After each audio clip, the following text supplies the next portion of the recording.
നമസ്കാരം. നമ്മുടെ ഒരു കാലഘട്ടത്തിൽ ഇന്ന് ഇലക്ട്രോണിക് ഉപകരണങ്ങൾ ഏറെ സ്വാധീനിക്കുന്നുണ്ട്. മൊബൈൽ ഇന്ന് ഒഴിച്ചുകൂടാൻ പറ്റാത്ത ഒരു ഘടകമായി മാറിയിരിക്കുകയാണ്. അതുപോലെ ആർട്ടിഫിഷ്യൽ ഇൻ്റലിജൻസ് ഇപ്പോൾ പയ്യെ ചേക്കേറിയിട്ടുണ്ട്.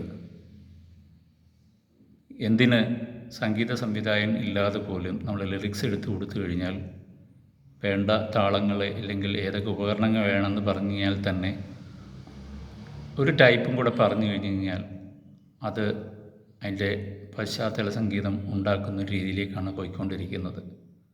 ഈ ടെക്നോളജിയുടെ അഡ്വാൻസ് ആയിട്ടുള്ളൊരു നീക്കം നമ്മുടെ കുട്ടികളെയും നമ്മളെയും എങ്ങനെ ബാധിക്കുന്നു എന്നുള്ളതിനെക്കുറിച്ച് നാം ചിന്തിക്കേണ്ടിയിരിക്കുന്നു. ഈ കഴിഞ്ഞ ദിവസം നമ്മളൊരു പത്രത്തിൽ കണ്ടൊരു വാർത്തയാണ്, ഒരു 14-കാരൻ സൂയിസൈഡ് ചെയ്തു എന്നുള്ളത്. ഗെയിം കളിച്ച് തോറ്റുപോയതിൻ്റെ പേരിലാണെന്ന് പറയുന്നു.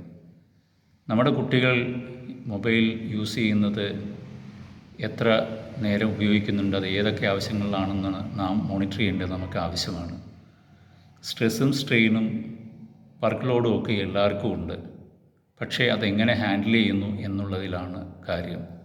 ഈ മൊബൈൽ അധികം ഉപയോഗിക്കുന്ന വഴി അതിരുന്നുകൊണ്ട് തല കുനിഞ്ഞിരിക്കുമ്പോൾ തലച്ചോറിനേക്കുള്ള രക്തത്തിൻ്റെ പ്രവാഹത്തിലുണ്ടാകുന്ന മാറ്റം, അതുപോലെ നമ്മുടെ ഈ സ്പോണ്ടിലൈറ്റിസിന് ഉണ്ടാകുന്ന പ്രശ്നങ്ങൾ, അതുപോലെ കണ്ണുകൾക്ക് കൂടുതൽ സ്ട്രെയിൻ ആകുന്നത്, എന്തിന് രാത്രികാലങ്ങളിൽ ഏറെ നേരം മൊബൈൽ നോക്കുന്ന വഴി അതിൻ്റെ ലൈറ്റ് കാരണം നമ്മുടെ ഉറക്കം പോലും നഷ്ടമാകുന്നുണ്ട്. എന്തിന് ഉറക്കത്തിന് ഏതാണ്ട് ഒരു 3/4 മണിക്കൂർ മുമ്പ് തന്നെ ഇതുപോലെ ഉള്ള മൊബൈലിൻ്റെ യൂസൊക്കെ നമ്മൾ നിർത്തിവെച്ചിട്ട് വേണം ഉറക്കത്തിലേക്ക് നീങ്ങേണ്ടത്. അപ്പോൾ എന്ത് സാധനവും ഒരു പരിധിയിൽ അപ്പുറം ഉപയോഗിക്കുകയാണെന്നുണ്ടെങ്കിൽ അത് ഒഴിച്ചുകൂടാൻ വയ്യാതെയും നിരന്തരം അത് ഉപയോഗിക്കണമെന്ന് തോന്നുകയാണെങ്കിൽ അതൊരു അഡിക്ഷനാണെന്ന് നമുക്ക് പറയാം. ആ അഡിക്ഷന് നമ്മുടെ കുട്ടികൾ വിധേയമാകുന്നുണ്ടോ എന്ന് നാം മോണിറ്റർ ചെയ്യേണ്ടത് ആവശ്യമാണ്. കുട്ടികളുടെ മനസ്സിലേക്ക് കയറുന്ന ആശയങ്ങളും അതുമായി നിരന്തരം ഇടപഴകുന്ന വഴി സോഷ്യൽ മിംഗ്ലിംഗ് ഇല്ലാതായി പോകുന്നു എന്നുള്ളതാണ് സത്യം.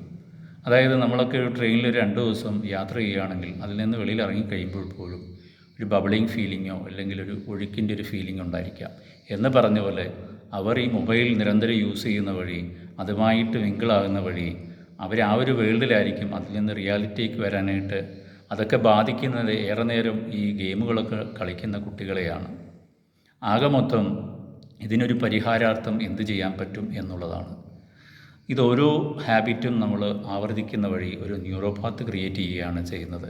ആ ന്യൂറോപാത്തിനെ പുതിയൊരു ആക്ഷൻ കൊണ്ടോ ഇല്ല ഒരു ഹാബിറ്റ് കൊണ്ടോ റീക്രിയേറ്റ് ചെയ്യാൻ സാധിക്കണം. അതിന് നിഷ്ഠയായിട്ട് ഒരു രീതി അവലംബിക്കണം. പണ്ട് കാലത്ത് ഒരു മണ്ഡലകാലം അതിനുവേണ്ടി ഉപദേശിച്ചിരുന്നു, 21 ദിവസമോ 41 ദിവസമോ മറ്റോ. അപ്പോൾ ഒരു ഹാബിറ്റ് നമുക്ക് മാറ്റിയെടുക്കണം എന്നുണ്ടെങ്കിൽ നമ്മൾ അതിനു വേണ്ടി മാറാനായിട്ട് നമ്മൾ പ്രയത്നിക്കുകയും അതിനുവേണ്ടി ഓട്ടോ സജഷനോ ഹിപ്നോസിസോ അല്ലെങ്കിൽ യോഗയിലുള്ള പ്രതിപ്രസവ സാധന പോലെയുള്ള കാര്യങ്ങൾ അവലംബിക്കുന്ന വഴി നമുക്കതിൽ നിന്ന് പുറത്തു വരാൻ സാധിക്കുന്നതാണ്. കുട്ടികൾക്ക് സ്വയം ചെയ്യാൻ പറ്റുന്നില്ലെന്നുണ്ടെങ്കിൽ അതിൽ ടാലൻറ്റഡ് ആയിട്ടുള്ളവരോ വിദഗ്ധരായിട്ടുള്ളവരെ നമ്മൾ അപ്രോച്ച് ചെയ്ത് അവരെ നമ്മൾ ഹെൽപ്പ് ചെയ്യണം എന്നുള്ളത് ആവശ്യകതയാണ്. നമ്മൾ ജീവിക്കുന്നത് നമ്മുടെ കുട്ടികൾക്ക് വേണ്ടിയാണ്. അവരാണ് നമ്മുടെ ഭാവി തലമുറ എന്നുള്ളത്. അപ്പോൾ ഓരോ കുട്ടിയും വളർന്നു വരാനായിട്ട് നാം ചെയ്തു കൊടുക്കേണ്ട ഉപകാരം എന്താണെന്നുള്ളത് നാം മനസ്സിലാക്കണം. നമ്മുടെ വീട്ടിലെ സാഹചര്യങ്ങൾ അനുസരിച്ചാണ് കുട്ടി വളർന്നു വരുന്നത്. കുട്ടികൾക്ക് വേണ്ട നല്ല മോറൽ സ്റ്റോറീസ് പറഞ്ഞു കൊടുക്കാമെന്നാണ്. പക്ഷേ ഇന്ന് സ്റ്റോറി പറഞ്ഞാൽ പറയും ഇതൊക്കെ പഴഞ്ചനാണ്, ഞങ്ങൾ ഗൂഗിൾ റെഫർ ചെയ്തോളാം എന്ന് പറയുന്ന ഒരു കാലഘട്ടം, ഇല്ല യൂട്യൂബ് റെഫർ ചെയ്തോളാം എന്ന് പറയുന്നൊരു കാലഘട്ടമാണ്. അപ്പോൾ നമ്മുടെ കുട്ടികൾക്ക് വേണ്ടി നാം സ്വയം സമയം കണ്ടെത്തണം.